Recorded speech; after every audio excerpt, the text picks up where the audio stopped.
इसके पहले एक वीडियो के माध्यम से आप लोगों को 8 प्रकार के टेंसों के पैसिव के परिवर्तन के बारे में बताया गया था। जैसा आपको शुरुआत में ही बताया गया था कि जो पैसिव होती है वह केवल प्रमुख रूप से 8 टेंसों की ही बनाई जाती है। जितने भी परफेक्ट कंटिन्यूअस होते हैं उनकी पैसिव नहीं बनती है और फ्यूचर कंटिन्यूअस की पैसिव नहीं बनती है। वाक्य आपने पढ़ा होगा, पॉजिटिव, नेगेटिव, इंट्रोगेटिव। बताया भी गया है कि इसकी पैसिव आप किस प्रकार बनाएंगे, टेंसों को हेल्पिंग वर्ब में परिवर्तन कैसे करेंगे। उसी वाक्य में एक वाक्य होता है इम्परेटिव सेंटेंस, जिसके बारे में हम आज जानेंगे कि जब इम्परेटिव सेंटेंस में हमारा एक्टिव वॉइस हो तो उसका परिवर्तन हम पैसिव में कैसे करते हैं। देखिए, उसके बनाने के बहुत से तरीके हैं।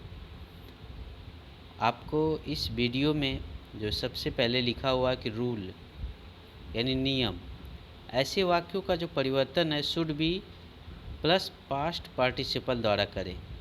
इसका मतलब यह है कि जब कोई भी वाक्य आता है तो उसमें हेल्पिंग वर्ब हम शुड बी का प्रयोग कर सकते हैं और पास्ट पार्टिसिपल का मतलब होता है क्रिया जो होगी वह थर्ड फॉर्म में होगी। जैसे एग्जाम्पल दिया हुआ है कि लव योर कंट्री, अपने देश से प्रेम करो। तो इसका अगर हम बनाएंगे तो जैसे इसके पहले आपको बताया गया है कि एक्टिव से पैसिव बनाने का जो जनरली फार्मूला होता है वह यही होता है कि सबसे पहले हम अपने ऑब्जेक्ट को सब्जेक्ट बना देते हैं। तो इसमें जो ऑब्जेक्ट है वो योर कंट्री है, तो योर कंट्री सब्जेक्ट हो जाएगा। और इसके बाद हेल्पिंग वर्ब शुड बी का प्रयोग करेंगे, शुड बी का यूज हो गया। और लव यानी यह क्रिया है, तो लव का जो थर्ड फॉर्म हो जाएगा वो हो जाएगा लव्ड।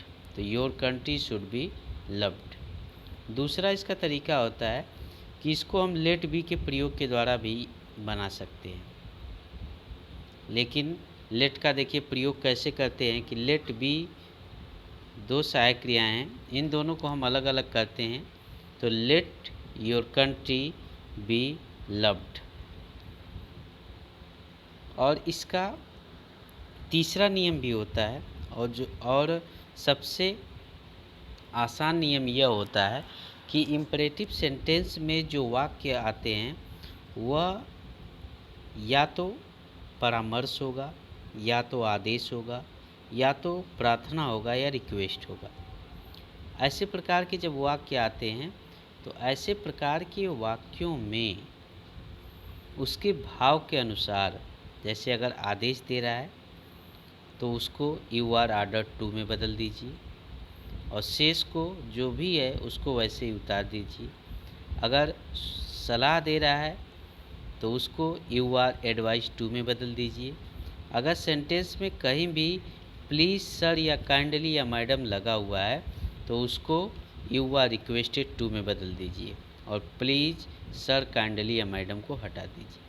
इसके बाद जो वाक्य है उसको वैसे ही उतार दीजिए। जैसे इसमें देखिए लिखा हुआ है कि इसका रूल थर्ड यह है कि भाव के अनुसार यदि आदेश आर्डर दे रहा है तो यू आर ऑर्डर टू, सलाह है तो you are advised to, please sir kindly या मैडम हो तो यू आर रिक्वेस्टेड टू। जैसे एग्जाम्पल है कि bring a glass of water, यह ऑर्डर्ड है तो इसमें हम क्या करेंगे कि you are ordered to bring a glass of water, यानी आदेशात्मक था तो इस सेंटेंस को यू आर ऑर्डर टू में बदल दिया गया। इसके बाद जो सेंटेंस था उसको वैसे ही हम उतार देंगे। इसके बाद दूसरा एग्जाम्पल है प्लीज़ हेल्प मी। प्लीज़ का मतलब कृपया हेल्प मी, मेरी सहायता करो। तो जहाँ पे प्लीज़ सर काइंडली या मैडम लगा हो उसको हम यू आर रिक्वेस्टेड टू में बदल देंगे और शेष को हम वैसे ही उतार देंगे। तो you are requested to help me. तो आपको पैसिव बनाने का जो तरीका था वह बता दिया गया है। टेंसों की पैसिव किस प्रकार से बनाई जाएगी यह एक चार्ट के माध्यम से आपको बताया गया था।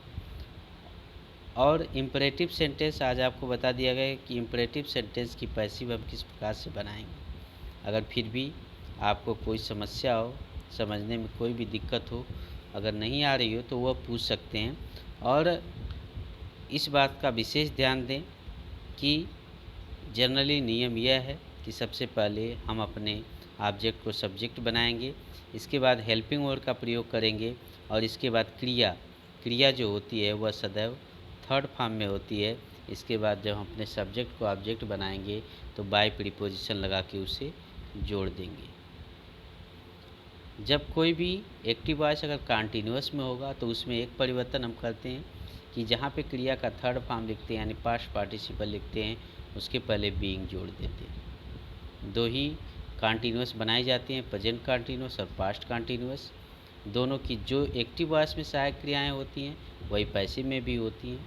नियम वही होता है कि एक वचन के साथ प्रेजेंट कंटिन्यूअस में इज, बहुवचन के साथ आर और आई के साथ एम का प्रयोग करते हैं। वाज वर दो सहायक क्रियाएं होती हैं, एक वचन के साथ वाज और बहुवचन के साथ वर का प्रयोग करते हैं। इसके बाद शेष चार्ट के माध्यम से आपको बताया गया है। फिर भी अगर किसी भी स्टूडेंट को अगर कोई भी समस्या हो तो आप इसे पूछ सकते हैं।